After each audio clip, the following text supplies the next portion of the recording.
Nissan Xterra 2008 model.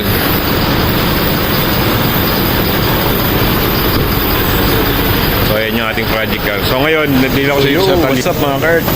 So ngayon, nandito tayo sa Talyer at meron tayong nakuhang project car. Ayan. So minabili tayong second hand na project car. Unti-unti nating papaayos. Yan, gaya na sabi ko sa last vlog ko,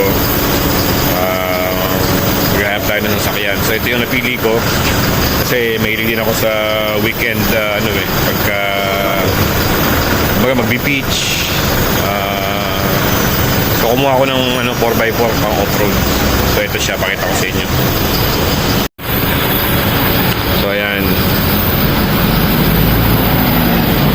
ito yung ating nakuha, Nissan Xterra 2008 model.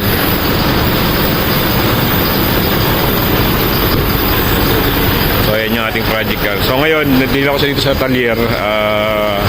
May mga pinapaayos lang akong ilang bagay, tulad ng sa niya, AC. So ayan niya, 4x4 siya.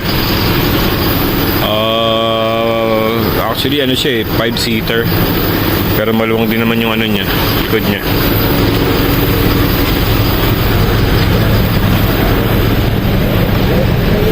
Nissan Xterra 4.0 ang niya, makina. Ayan loob niya. So ayan, meron na tayong service pagka tayo ay pupunta sa inland o sa disyerto. /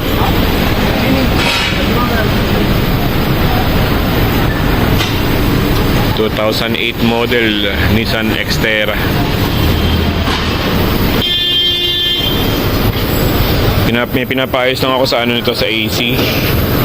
Tapos siguro sa ibang susunod nating vlog, yung naman, yung loob niya. Pero makinis pa naman yung niya, dashboard.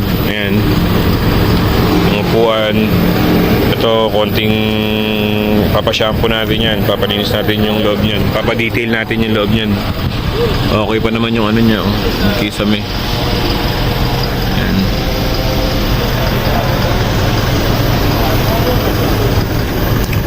So yun, yun muna yung ating update ngayon sa ating project car. Makakapal pa rin naman yung gulong niya.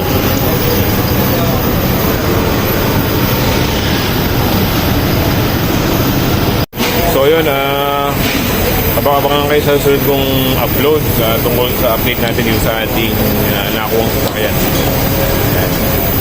Kita-kita sa susunod video mga car. Bye-bye.